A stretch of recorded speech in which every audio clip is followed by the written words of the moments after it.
చేనేత హస్తకళల మీద ఆధారపడి జీవిస్తున్న వారికి ఆర్థికంగా తోడ్పాటు అందించేందుకు కూటమి ప్రభుత్వం అనేక ప్రదర్శనలు నిర్వహిస్తోంది. తద్వారా చేతి వృత్తిదారులు సంప్రదాయ వస్త్రాలు తయారు చేసే వారికి ఉపాధి అవకాశాలు పెరుగుతున్నాయి. అన్ని రకాల వస్త్రాలు సామాగ్రి ఒకే చోట లభించడంతో డబ్బు సమయం ఆదా అవుతోందని కొనుగోలుదారులు సంతృప్తి వ్యక్తం చేస్తున్నారు.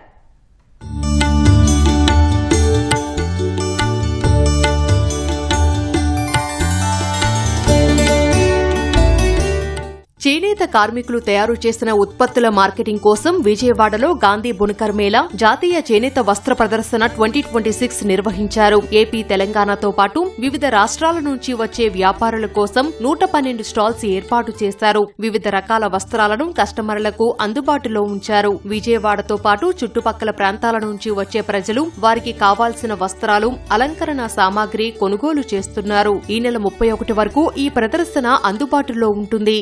మ్యారేజెస్ సీజన్ కదా, శారీస్ కోసం మామూలుగా అయితే ఒక సింగిల్ షాప్కి వెళ్తాము. ఇక్కడ హ్యాండ్లూమ్స్ వాళ్ళు అందరూ అన్ని రాష్ట్రాల నుంచి గవర్నమెంట్ సపోర్ట్తో ఇక్కడ పెట్టడం వల్ల మనకి అన్ని రకాల వెరైటీలు ఒకచోటే దొరుకుతున్నాయి. దానివల్ల చేనేత కార్మికులకు కూడా బెనిఫిట్ అవుతుంది. కాబట్టి మేము కూడా ఇక్కడే కొందామని డిసైడ్ అయ్యి వచ్చాము. చాలా బాగున్నాయి. దూరాభారాలు వెళ్ళి చూసేంత అవకాశం ఉండదు కదా. ఎక్కడో కర్ణాటక అంటే కర్ణాటక వెళ్ళాం, ఇక్కడ కర్ణాటక స్టాల్లో తీసుకుంటాం. కాశ్మీర్ సిల్క్లు అవి ఉంటాయి, కాశ్మీర్ పోలేం, ఇక్కడే తీసుకుంటాం. చీరలు అయితే చాలా బాగున్నాయి. అన్ని రకాలవి మనకి ఇక్కడ దొరుకుతున్నాయి. ఎన్ని అయితే చేనేత వస్త్రాలు ఏవైతే ఉంటాయో ఇంచుమించు అన్నీ దొరికాయి. ఏటికొప్పాక బొమ్మలు కూడా చూసాము, చాలా బాగుంది. దీనివల్ల ఏంటంటే చేనేత వస్త్రాల వాళ్ళకైతే మాత్రం చాలా ఉపయోగంగా ఉంది ఇది.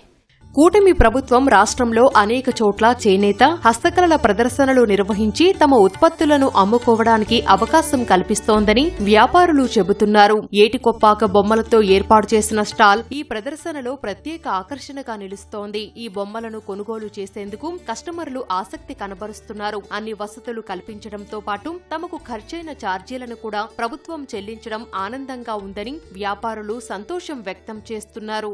అంకుడు కర్రతోటి మేము తయారు చేస్తామండి. అన్నీ అదే చేతి వృత్తి పని అంతా మేము చేతితోటి చేస్తామండి. ఈ DCHC ద్వారాగా మేము వచ్చామండి. మేము డబ్బులు అయితే ఏం ఖర్చు పెట్టమండి. మేము అమ్ముకున్న డబ్బులు మాయే మాకు తిరిగి మాకు TRDAలు కూడా మాకు గవర్నమెంటే మాకు ఏర్పాటు చేస్తారండి. మేము ఇంతకుముందు అంటే చాలా బాధలు పడేవాళ్ళం అండి. కర్ర దొరికేది కాదు. ఈ డిప్యూటీ సీఎం గారు, పవన్ కళ్యాణ్ గారు, మోడీ గారు, చంద్రబాబు నాయుడు వచ్చిన కాడి నుంచి మాకు చాలా హెల్ప్ చేస్తున్నారండి. కస్టమర్లకు అందుబాటులో ఉండే విధంగా ప్రదర్శనకు కూడాను మాకు ఈ స్టాల్ అవకాశం కల్పించడం జరిగింది. ఈ స్టాల్ అనేది కూడా మాకు ప్రభుత్వం వారు ఫ్రీగానే కల్పించడం జరిగింది. తద్వారా చేనేత వస్త్రాలు ఏవైతే మనం తయారు చేస్తున్నామో నేరుగా ఇక్కడ ప్రదర్శనలో చేసి కస్టమర్లకు అందుబాటులో అయిన డిజైన్ ద్వారా తర్వాత వారికి కావాల్సిన అందుబాటులో రేట్ల నుంచి విక్రయం చేయడం జరుగుతుంది సార్. చేనేత హస్తకళ ప్రదర్శన ఎంతో మందిని ఆకట్టుకుంటోంది.